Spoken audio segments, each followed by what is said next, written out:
नमस्कार। वैदिक ज्योतिष जो कि पुरातन काल से सबसे पुरानी ज्योतिष मानी जाती है, ऋषियों द्वारा ग्रहों को लेकर अलग अलग तरीके का आकलन करा गया।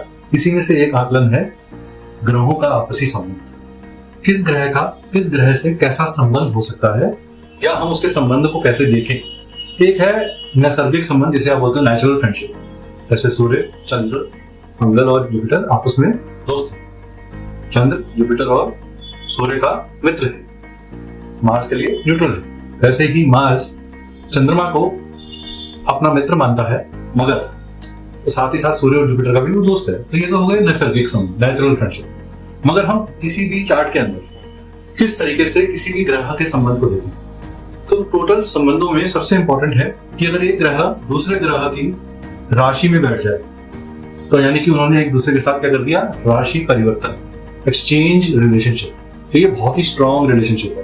क्या एक ग्रह, अब ये ग्रह आपस में एक दूसरे के मित्र भी हो सकते हैं और शत्रु भी हो सकते हैं। अगर मित्रता का एक्सचेंज हो रहा है तो ये बहुत अच्छा संबंध है, और अगर शत्रुता का एक्सचेंज हुआ है तो एक दूसरे के लिए डिफिकल्टीज क्रिएट कर सकते हैं, या एक दूसरे के साथ एक दूसरे के एरियाज में कहीं ना कहीं जूझते रहेंगे या साथ भी देंगे। एक संबंध, और ये संबंध और कैसे तरीके से बन सकता है, अगर ये दोनों इकट्ठे बैठे हैं, जिसे आप युति बोलते हैं, कन्वेंशन, ये भी बहुत अच्छा संबंध है।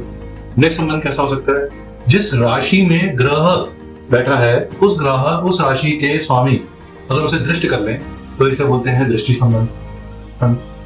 तीसरा संबंध कैसा हो सकता है, दोनों ग्रह जिस राशि में बैठे हैं, जिस राशि में बैठे हैं, उन राशियों के लॉर्ड भी आपस में एक दूसरे के साथ बैठ जाएं तो भी आपस में संबंध में आ जाते हैं।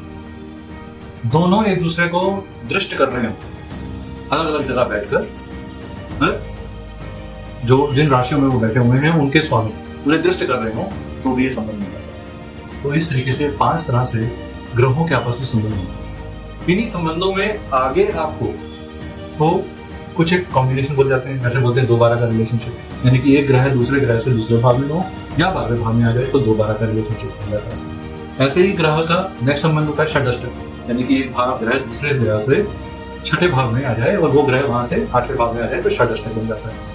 ऐसे ही नेक्स्ट संबंध बनता है 3-11, यानी कि एक ग्रह दूसरे ग्रह से तीसरे भाव में हो और वो उस ग्रह से वो ग्रह 11वें भाव में आ जाए तो उसे 3-11 का संबंध बोलते हैं। चौथा संबंध बनता है 5-9 का, यानी कि एक ग्रह दूसरे ग्रह से त्रिकोण में आ जाए तो वो 5-9 का संबंध हो गया। चौथा संबंध बनता है, आगे संबंध बनता है 4-10 का, यानी कि एक ग्रह दूसरे ग्रह से चौथे भाव में जो ग्रह रहता है वो 4-10 का संबंध बना है। तो ये सारे संबंध पढ़ना और समझना जरूरी क्यों है, इससे आप ये आकलन कर सकते हैं कौन सा ग्रह किसके साथ नेचुरल फ्रेंडशिप के अलावा उस चार्ट में कैसा संबंध बना के चल रहा है। एग्जांपल के लिए मान लीजिए शनि से सूर्य चौथे भाव में आ जाए, हालांकि शनि और सूर्य आपस में मित्र नहीं है, मगर केंद्र पोजीशन में आने के कारण अब वो एक दूसरे के लिए न्यूट्रल हो जाए। लेकिन यही सूर्य और शनि अगर एक दूसरे के साथ षट में आ जाए तो बिटर एनिमी होने के कारण और षट पोजीशन होने के कारण, छठा 6th पोजीशन होने के कारण ये वर्स्ट रिजल्ट देंगे उस चार्ट के अंदर। तो ये छोटा सा इन्फॉर्मेशन मैंने आपको एक दिया है। अगर आपको ये इन्फॉर्मेशन अच्छी लग रही है और आप इस तरह के और वीडियोस चाहते हैं कि हम बनाएं, आप छोटे छोटे टॉपिक्स हमारे साथ शेयर कर सकते हैं, और हम चाहते हैं कि हम आपको स्टेप बाय स्टेप उन छोटे छोटे टॉपिक्स को समझाते हुए वैदिक एस्ट्रोलॉजी की जो डीप डेप्थ है उसको क्लियर करते चलें। धन्यवाद।